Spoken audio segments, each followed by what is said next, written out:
And right now, Premier Doug Ford is reacting to the Auditor General's report on the Greenbelt. Let's listen. Last year alone, Ontario grew by more than 500,000 people. Put that into perspective, the federal government brought in 1.1 million people into our country. 600,000 people landed everywhere else. But folks, guess what? Eventually, they're going to end up in Ontario.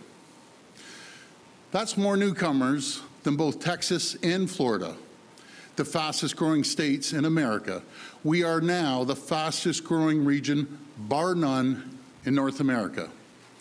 At current rates, Ontario will grow by more than 5 million people in the next 10 years. That's close to adding 2 cities the size of Toronto in a decade. These are staggering numbers, numbers that didn't exist a few short months ago. Considering these facts, it has never been more important to deliver on our commitment to build at least 1.5 million homes. Failing to act would worsen the housing supply and affordability crisis. In particular, young families and newcomers in search of the Ontario dream will see home ownership slip further away as they're locked out of the housing market. Failing to act would hurt everyone in Ontario by driving up the cost of goods and services and by hampering new job creation and investments. Failing to act threatens to erode Canadians' so far unwavering support for immigration at a time when our economic success depends on welcoming skilled newcomers to fill critical labor gaps. As Canada and Ontario welcome more people, we need to build more homes of all types. It's that simple. To do so, our government is the first in decades to have a real plan to build more homes. Our Housing Supply Action Plan has set ambitious targets for growing municipalities. It has cut costly red tape while reducing municipal fees and taxes on purpose-built rentals, as well as affordable and attainable housing. Through our transit-oriented communities, we're planning for density right next to transit, including the new Ontario Line subway. After decades of stagnation, we're starting to see results. Against challenging headwinds like higher inflation rates and labor shortages, 2021 and 2022 had the most housing starts in over 30 years. This positive momentum and a step in the right direction, but as our province grows at an incredible speed, we need to do more. That's why, when we were re-elected in June, we made the decision to exhaust all options available to the province to build more homes faster, including by developing new policy framework to guide how we could unlock non-sensitive lands while growing the overall size of the Greenbelt. 5 months later, I was briefed on specific sites that met this criteria, including offsets that grew the size of the Greenbelt. Driven by the need to build more homes, Cabinet approved these land swaps. This initiative will add more than 50,000 new homes to house more than 150,000 people, while at the same time growing the Greenbelt by 2,400 acres. Most of these sites were requested by municipalities, in some cases for several years now. Critically, this initiative impacts sites not owned by the government, it impacts privately owned properties. This initiative established conditions to ensure that billions of dollars worth of community benefits, including new roads, parks, community centers, transit, water, and healthcare infrastructure, as well as major nonprofit housing builds, are paid for in full by the landowners and builders not Ontario or municipal taxpayers. That's billions of dollars in new infrastructure. That's new schools, parks, community centers, long-term care homes, and hospitals. That's new supportive housing. That wouldn't exist if our government didn't make the decision to unlock these properties. We're also requiring that new home construction begin no later than 2025, with significant progress on approvals and implementation by the end of 2023. If these conditions aren't met, we'll return these sites to the Greenbelt. This initiative will also spur significant economic development and GDP growth by creating new construction jobs and long-term employment opportunities in healthcare and social services. Now, while we'll never waver in our commitment to build more homes, we know that there are areas for improvement as we move forward. We were moving fast. We couldn't have had a better process. We could have had a better process. As Premier, the buck stops with me, and I take full responsibility for the need for better process. That's why we support and will implement 14 of the report's 15 recommendations. Doing so will strengthen government process. Every day we receive dozens of requests and proposals. We receive them from stakeholders, MPPs of every party, and everyday voters. Some of the best ideas we get come from outside the government, and it's important that we never stop listening. These proposals, they span every ministry: health, long-term care, transportation, and yes, housing. What matters is that the right process is followed once we receive these proposals. In this case, every proposal was measured against our requirements. Those that met them were considered for approval. Those that didn't weren't. And as I've said, moving forward, we recognize that the process should be better. As we implement the report's recommendations, it will be better. At the same time, as Ontario grows, we won't deny 50,000 families, 150,000 people a chance at owning a home. We have two choices. We can build more homes, or we can sit back and let the crisis get worse.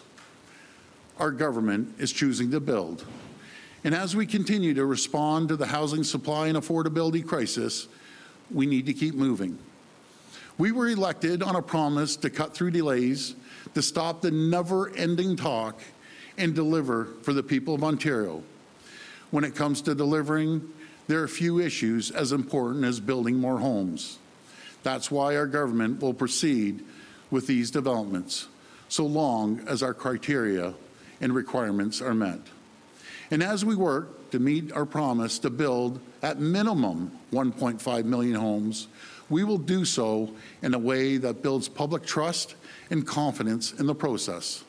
We'll do everything in our power to support every newcomer and young family in search of the Ontario dream.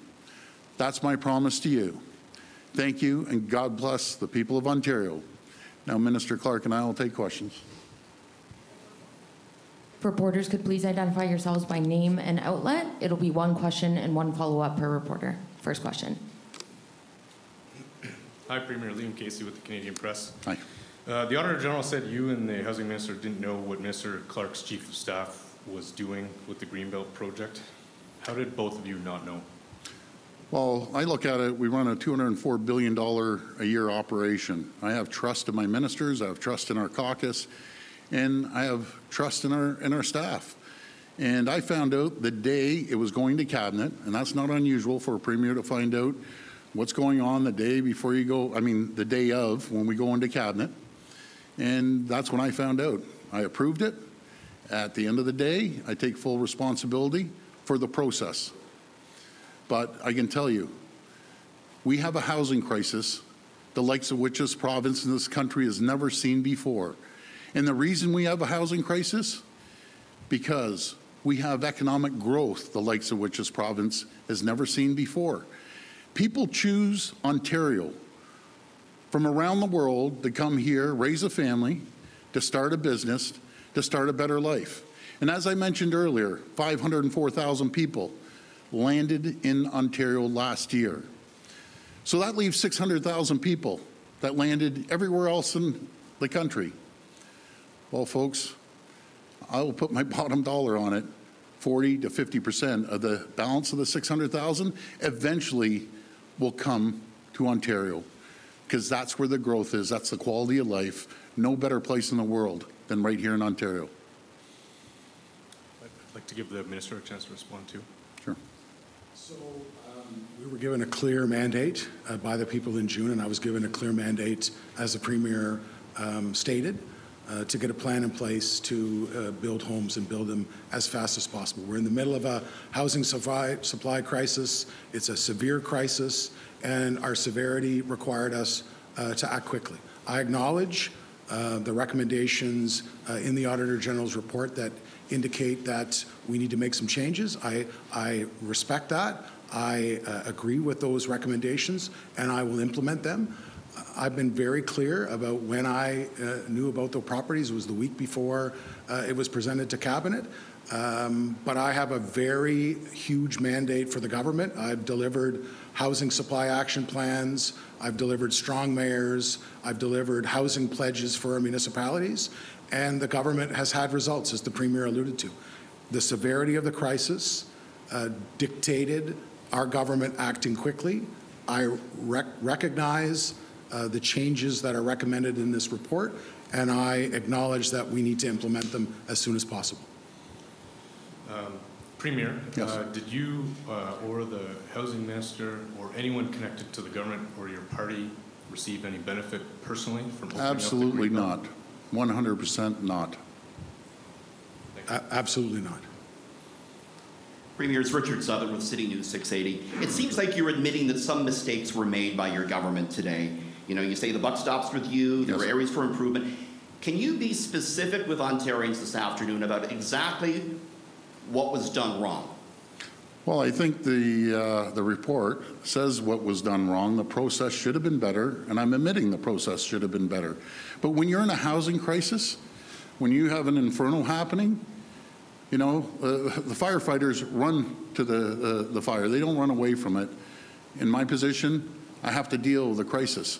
Because every single day moving forward, and every day before this, I'll get in front of the media, get in front of the people, and what are you doing about housing? Every day when I met people, it's not about, I'll be very frank, it's not about the Greenbelt. Almost every question is, my children can't afford the $1.2 million it costs for an average home in Toronto and the GTA. What are we going to do? Majority of the grandparents, parents, and friends are the ones supporting young people to buy a home that they can't afford and never will afford unless it comes down to supply and demand. We're going to continue building homes. We're seeing unprecedented growth to a tune of in excess, and I'm being very conservative when I say 500,000 people a year, because we know the other people that land across the country, if they continue on this pace of 1.1 million people, they're coming to Ontario, because that's where the growth is, that's the quality of life. For Minister Steve Clark, Minister, it's hard for anyone that follows anything in this building to believe, I think, that you would not know what your Chief of Staff is doing on such a big file. How did you not know?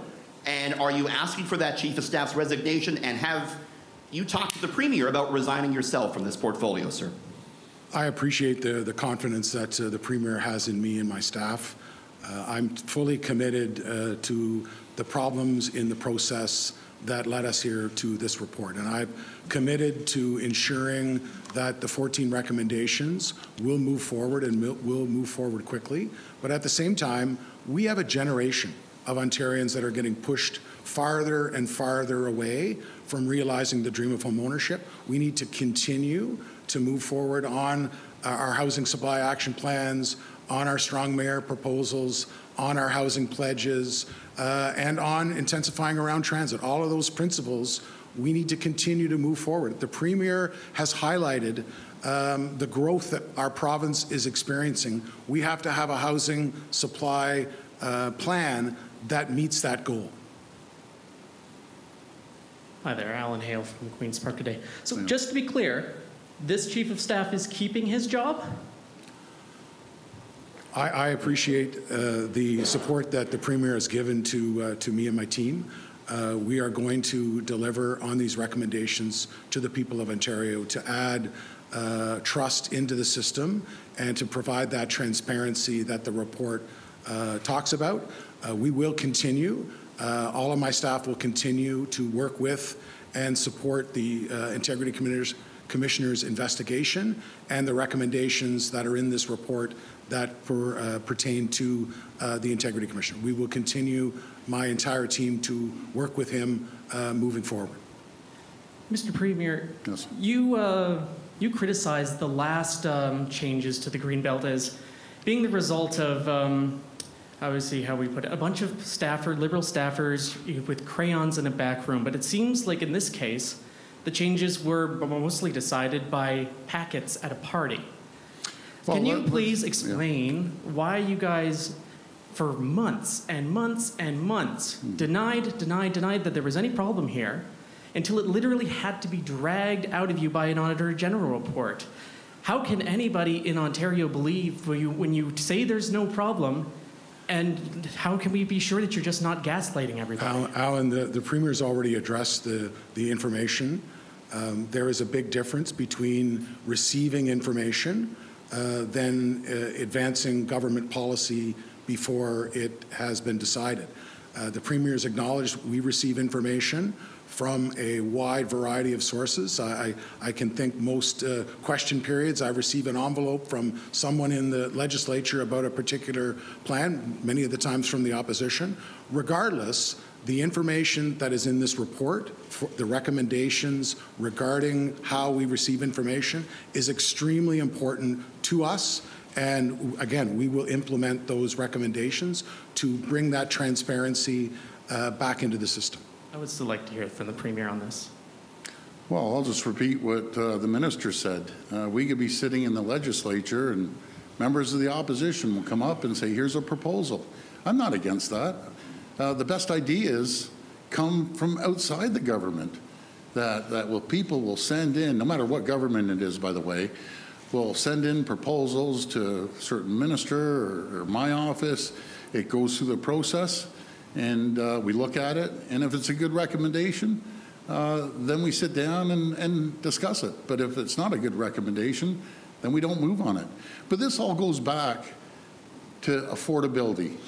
The number one issue facing Ontarians right now is affordability. We see gas prices jacked up. We see people losing their home because the interest rates were jacked up, that I'm dead against, and the speed they were jacked up from the Bank of Canada and the governor from the Bank of Canada.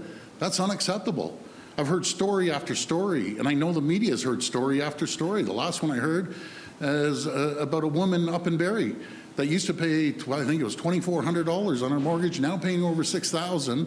Her husband works 2 jobs, she's working 2 jobs, and they can't afford it, and they have to sell their dream house that they worked their back off. That's what's affecting people. When they go to the grocery store and they see the prices going up, that's what people are concerned about. And then, be it the young families that need to buy something, that's what affects people. When they have to rent a place and they don't have enough rentals, that is what affects each and every one of us, including the people in the media. They have families, they have young families, and they're going to go to you, your kids, and say, you know, Mom, Dad, I need a deposit. I need a deposit of $250,000 because the home we're looking at, a small little bungalow, is $120,000. And by the way, if I go to a condo, and usually about 600 square feet, downtown is about $700,000, $800,000. They can't afford it. The only way we fix this problem is supply and demand, at least to level it off, and to make sure that we have homes for newcomers coming here, no matter if they're rentals, nonprofit, affordable housing, attainable housing. That's what we need, and that's exactly what our government's going to do. Hey, Premier Minister, it's Charlie Pinkerton of the Trillium. Minister, my first question is for you. In the report, you say that you were unaware of what your chief of staff was working on. However, on, I believe it's September 27th or 29th, you received an email from a lawyer representing one of the developers whose lands were later removed. If sent to your email, how can both of these things be true? If I understand the email in question, it was referred to the government email, and it was referred to the public service. I never saw the email. I receive, again, just like the Premier said, I receive emails all the time regarding ERO postings, regarding consultations that the government has. I receive unsolicited emails to all the accounts. Every time they're received, they're forwarded to the public service to review. And in this case, if I understand the email you're talking about, that was immediately sent. I never saw the email. All right, and Premier, this question is for you. Yes. If one unelected political staffer in charge of a group of public servants in a short period of time can, at the behest of a small group of individuals who are going to make several billions of dollars off of a decision, direct these public servants to come up with this plan that then makes its way through cabinet and is approved that way, if that is the process of how things work, how can Ontarians trust the government's decision-making?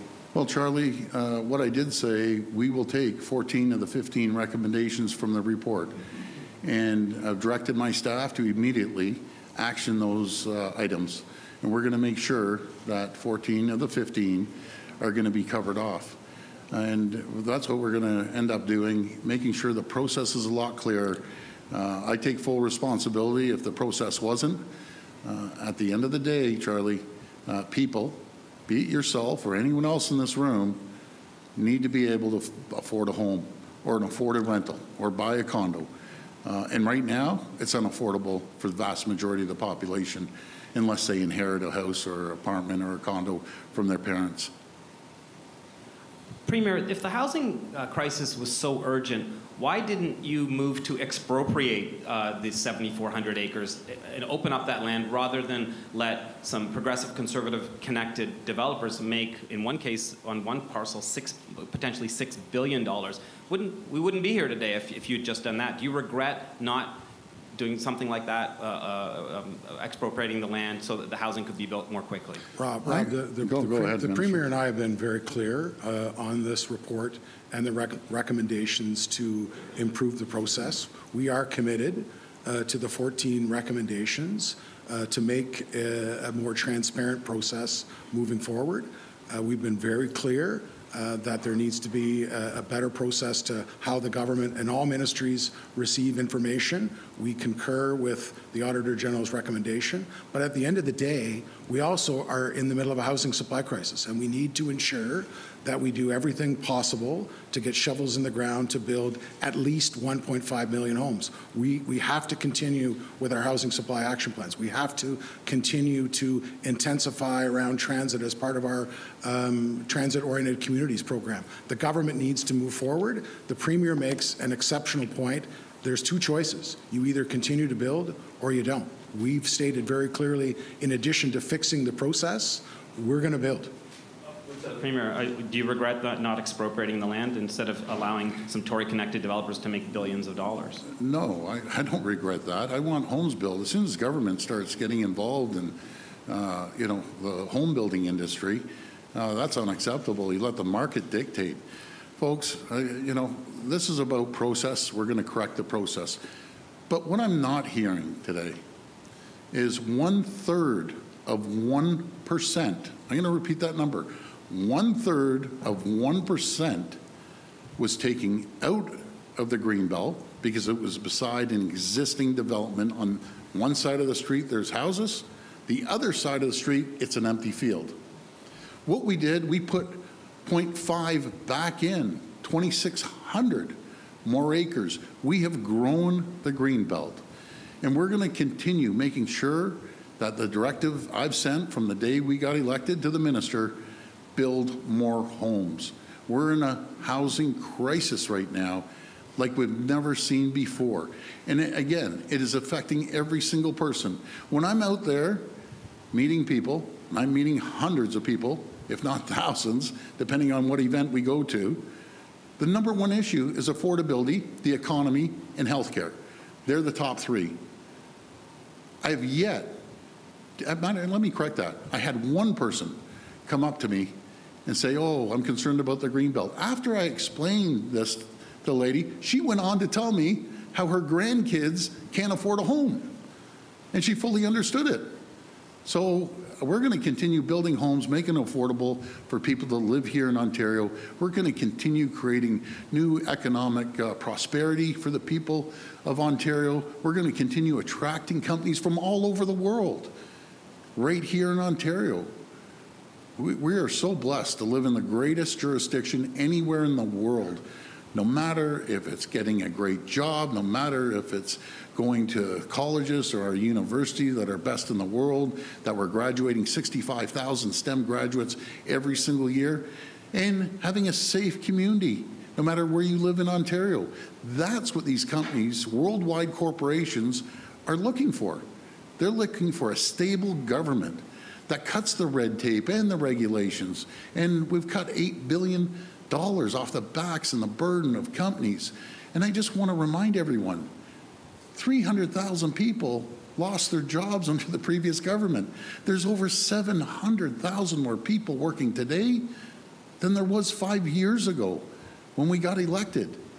We're moving with our plan, moving forward with our plan. Our plan is working.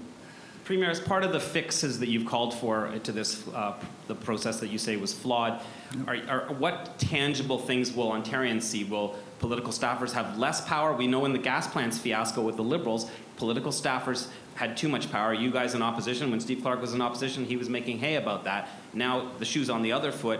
Your political staffers are the one in the crosshairs of an Auditor General. Well, and fair question. I appreciate the question.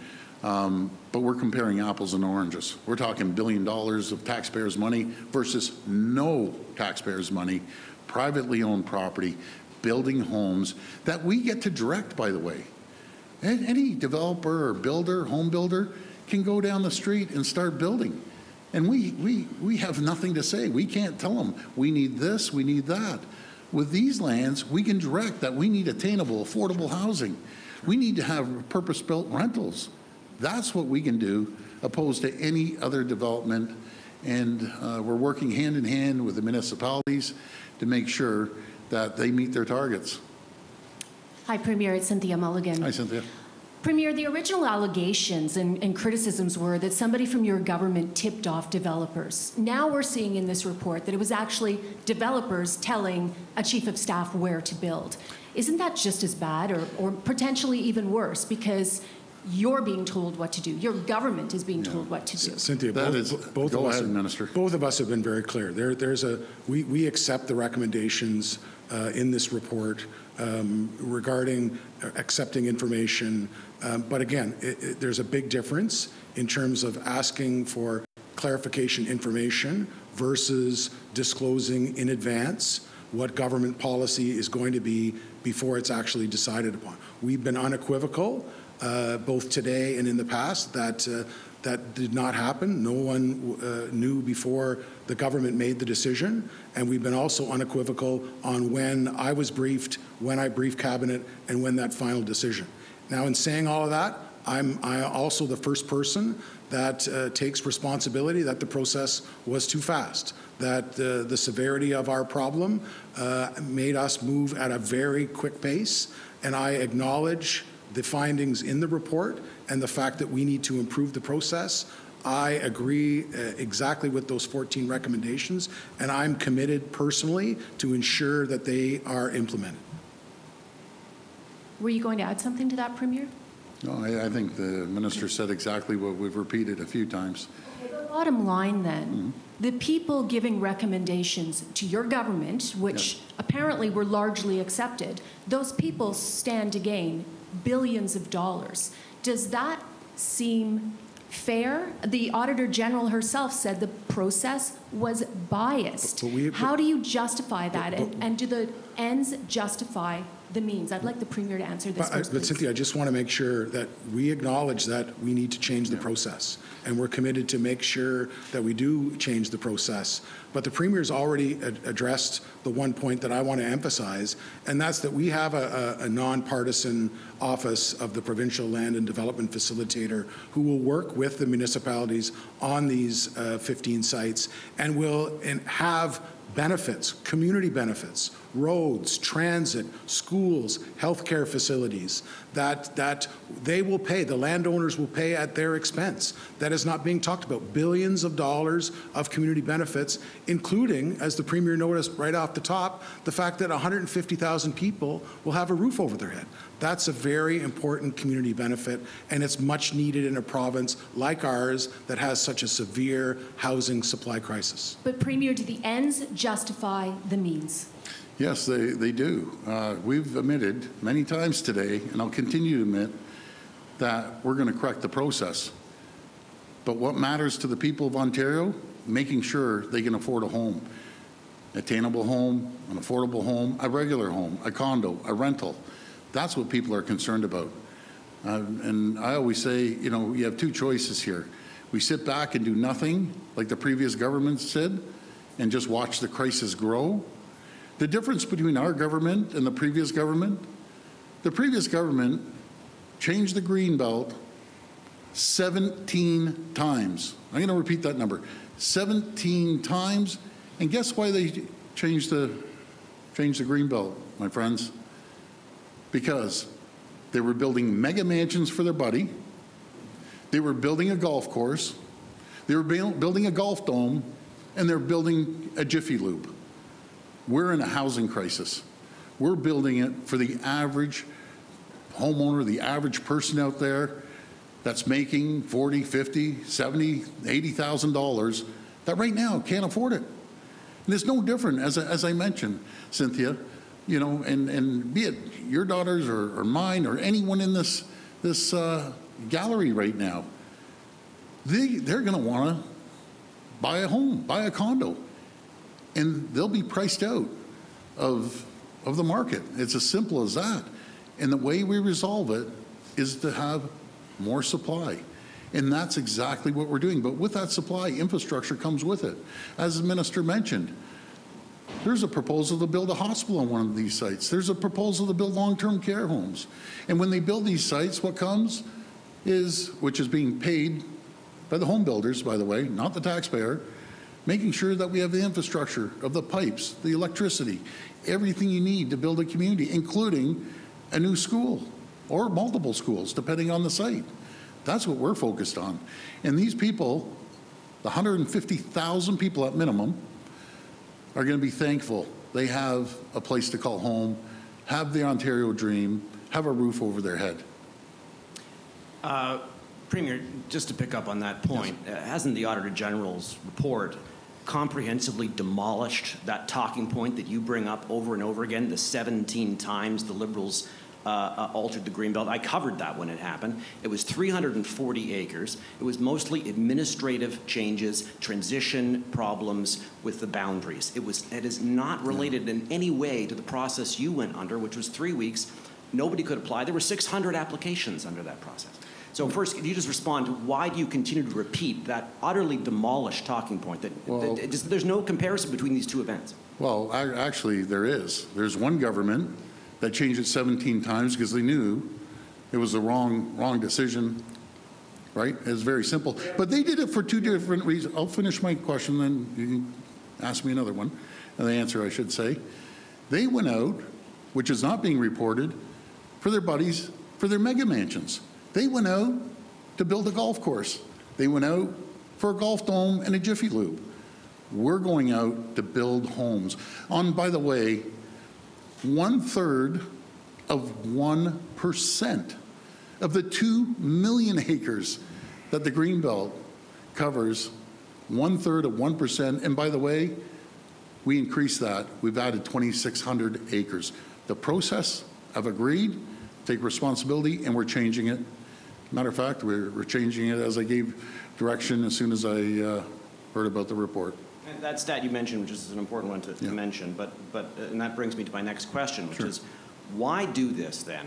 If the chorus of experts, we're talking about the Planning Institute, all of the regional planners, the regions that surround Toronto, your own government's housing task force said, we do not need to expand the amount of land we have for housing. We have enough housing, according to a number of estimates, including bureaucrats who work for your government. The Ministry of Housing told me several years ago this was the case. They have enough housing land earmarked for 2 million homes. The problem is we're not building fast enough, and you've made other changes in that direction. Why do you need to ruin everything with this problematic process that's gotten everybody upset? But Jeff, you may call, I apologize, Minister, you may call it ruining. I'm calling giving people an opportunity to buy a home, to buy an affordable home. And you're comparing stats 2 years ago. You're comparing stats a year ago that we didn't know we were having 500,000 people show up to Ontario. We're basing that on 200,000 people. We didn't base it on having 2 cities the size of Toronto land in Ontario in the next 10 years. And by the way, the 500,000 amount of 504,000 people coming to Ontario, that's not even accurate.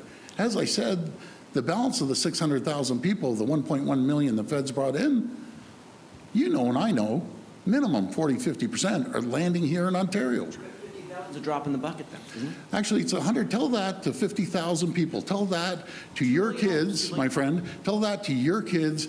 Tell it to the grandparents and the parents that have to find a home. You have 2 choices. It's 150,000 people. We're changing their lives. We're giving them the opportunity. We're going to continue building. And at minimum, we need 1.5 million homes. And I just want to point out, we have to work collaboratively with the municipalities. We put the goals out there. They signed off on it. Well, I'm going to start off with positive news. These are the people, or the towns and the cities, I should say, that are meeting their targets. So I'll start off with Barrie. The rate of meeting target pace right now, they're at 90%. So congratulations to the mayor and the council. Brantford is leading the entire province at 109%. Just looking down the list here, we have Pickering at 107%. And you know who I have to congratulate? I have to congratulate former Mayor Tory. With the largest city in the country, with more hurdles and more barriers down at that city than you'd ever imagine, Mayor Tory drove a system. He's at 90%. I'm hoping the new mayor will follow in the steps of Mayor Tory. Now I'm going to point out one city, and it's not fair to the rest of the province that the burden of going through this falls on every other big city and every other jurisdiction. And that jurisdiction is Burlington. They've been allocated 29,000 new homes. They built 208. 208, that's 5%. There's no one that comes close to 5%. At minimum, it might be 29%. So it's not fair to the rest of the province that there's a delay in Burlington of only 5%. That is totally unacceptable. Hi, Premier. Catherine DeClercq, CTV News. Hi, Catherine. You said you're going to be implementing 14 of the 15 recommendations from this report. I just want to be absolutely clear. The recommendation you are not implementing is the reevaluation of this decision here to remove land from the Greenbelt in light of this report. That's correct. Since we've increased the Greenbelt by 2,600 acres, we're going to move forward. For 150,000 people, we're going to change their lives. 50,000 homes of all types are going to be built. And then on top of that, at minimum, we need 1.5 million homes. And you've mentioned a lot about the criteria used to build these homes, but the report itself showed that the criteria was changed. It wasn't used as a rubric for decision making. Rather, the decisions were made by changing the criteria or changing the proposals to meet this criteria. Is that standard practice for decision making? So I think, Premier, if I can, again, it's a symptom of the speed, right? We had such a severe crisis. We went to the people in June, were reelected on a plan to build at least 1.5 million homes.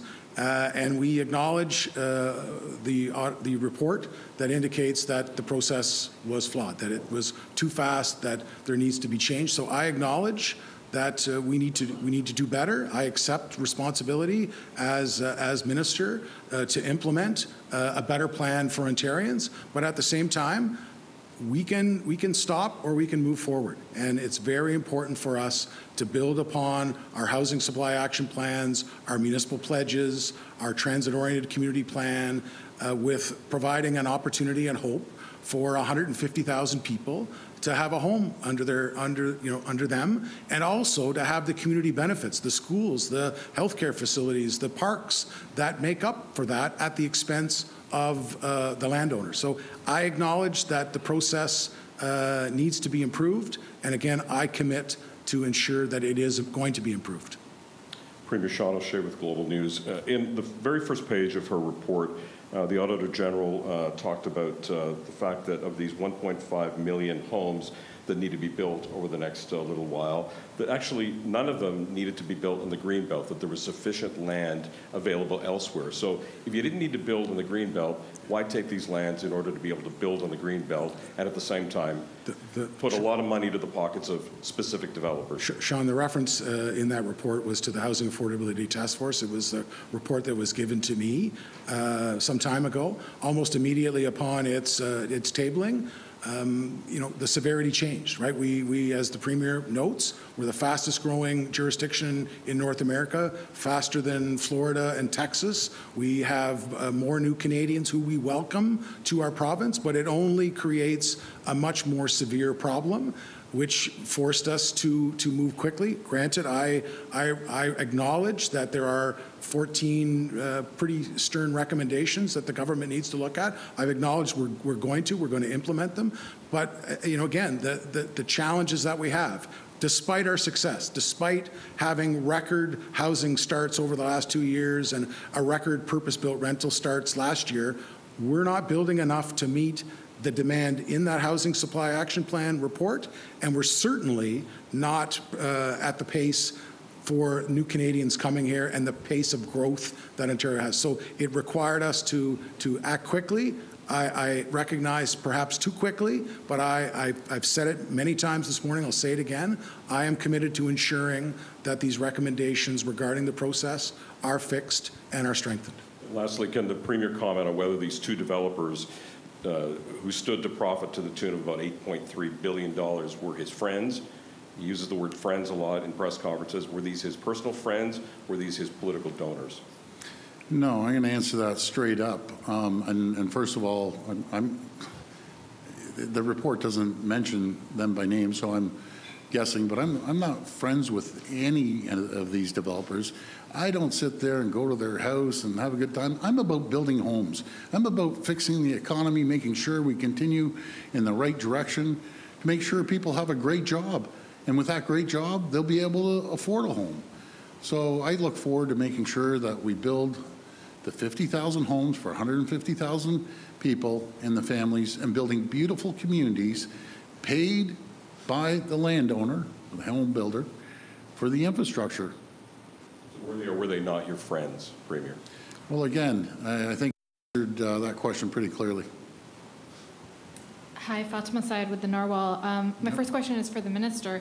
Can you be clear? When did you learn what your Chief of Staff was doing, and what was your understanding of what he had done when you presented your plan to Cabinet? I've been very clear that at the end of October, it's in the report, when I was briefed by my staff, both political and both political and non-political public service, and the recommendation was recommended to Cabinet the following week, and Cabinet accepted it. It's documented in the report, and I've said it many times. Premier, I have a question about growth. I know you want to talk about growth. For the past several months, we have heard you equivocate growth with immigration. And if implicitly, if not explicitly, you've created this trade-off, immigration for land. For the natural environment. We have to forego the Greenbelt to build houses to accept newcomers to Canada, to Ontario specifically. But the fact is that the newcomers that are coming to this province aren't able to buy a house. And they're not seeing houses built. I can fill this room with immigrants, Premier. I am one myself, and I can tell you for certain that they can't afford a house. So my question is, homes aren't being built, and the Auditor General in her report today found that there is no accountability mechanism in place to ensure that homes are built even on the parcels of the Greenbelt that have been opened. So when you talk about fixing the process, does that include an accountability mechanism? Are you going to be able to report to Ontarians, to the newcomers that you're asking to move to Ontario, that houses are getting built? Well, I think the most important thing, Premier, if I might, is the fact that the Auditor General acknowledged her report was both financial and environmental. I want to ensure that for the 7,000 acres, the 7,000 acres that we're going to be working with those proponents to build homes for 150,000 people and the community benefits, those properties still retain the environmental protections that are in the growth plan for the Greater Golden Horseshoe and the provincial policy statement. The government has not changed the existing protections for those properties. As well, there are over 9,000 acres of property that will be added to the Greenbelt, that will add environmental benefits, the urban river valleys, and part of the Periscalp Moraine. So that point hasn't been talked about enough as far as I'm concerned. The fact that the Greenbelt is going to be larger, regardless of the development opportunities, than it was when our government first took office. And at the same time, the accountability measures that are in this report that the Auditor General has put to Ontarians that need to get changed.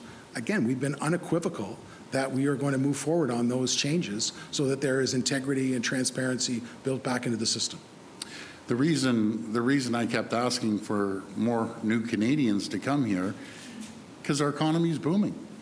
We're short 380,000 people to fill the jobs. And your comment about saying immigrants can't afford homes, sure they can't afford them the first year, but what they do need, they need shelter, they need a roof over their head, they need purpose-built rentals, that's what they need. But to tell me that the immigrants can't afford a home 2, 3, 4, 5 years down the road, it's just not accurate.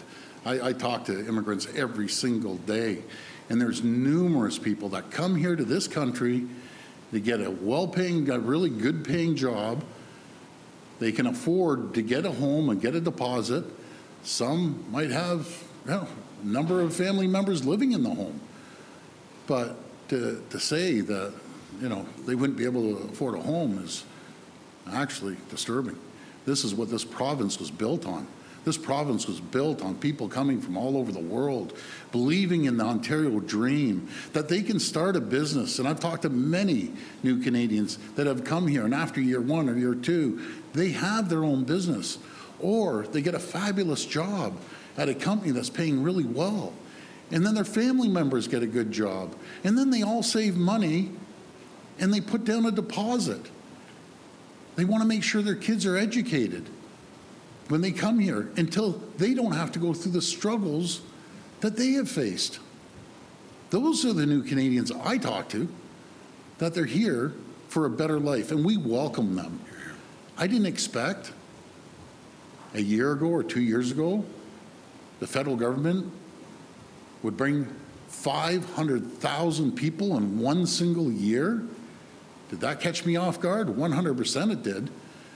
We thought maybe 200,000, 300,000 people, and we were still short on homes. Folks, I'm going to do everything I can to make sure your family members, your kids, your grandchildren can afford a home. And we're going to continue building a home.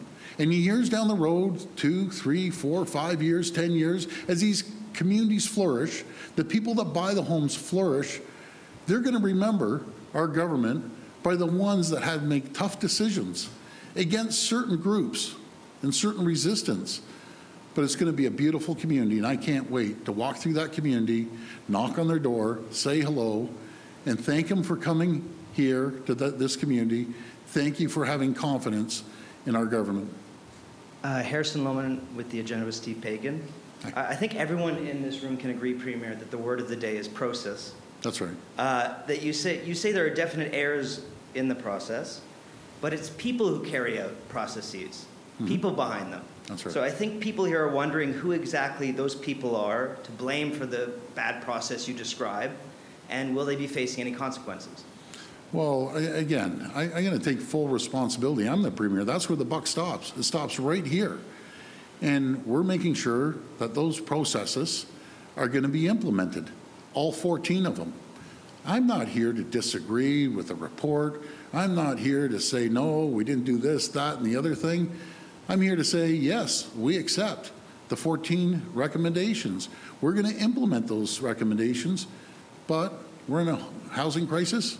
I'm here to tell the people we're going to continue building homes to make them affordable for people out there, young families and newcomers to this great province. Should it be our understanding that the most vulnerable people in this province, including refugees who you mentioned, will be able to afford houses that will pop up in what was once the Greenbelt? Eventually they will. That's the Canadian story. That's the Ontarian story. I don't know if you don't have an opportunity to meet the people I do, and especially in my community in North Rexdale, you should come by and talk to these people. These people will tell you stories how they came with nothing, zero. And some are extremely successful business people. Those same people are employing, 10 people, 20 people, 50 and 100 people. But they started with absolutely nothing, and I've heard the story over and over and over again. That's what the Ontario dream is. And the majority of the people that are coming here, a lot, not all, have existing family members here. The word is out in the world. Come to Ontario, an economic powerhouse in North America. You're going to have great education. You're going to have great health care. We're going to have an opportunity to grow and own a home and start a business and start a family. That's the word around the world. We live in the most multicultural city and province anywhere in the world. People love Ontario because all of us, 99% of us, live, work side by side, and we get along. We're blessed to live in the greatest place anywhere in the entire world, and I'm convinced of that because I've had an opportunity to travel the world. I've had an opportunity to be down in the States for almost 20 years, and I see how they struggle, and we aren't going to struggle like they're struggling.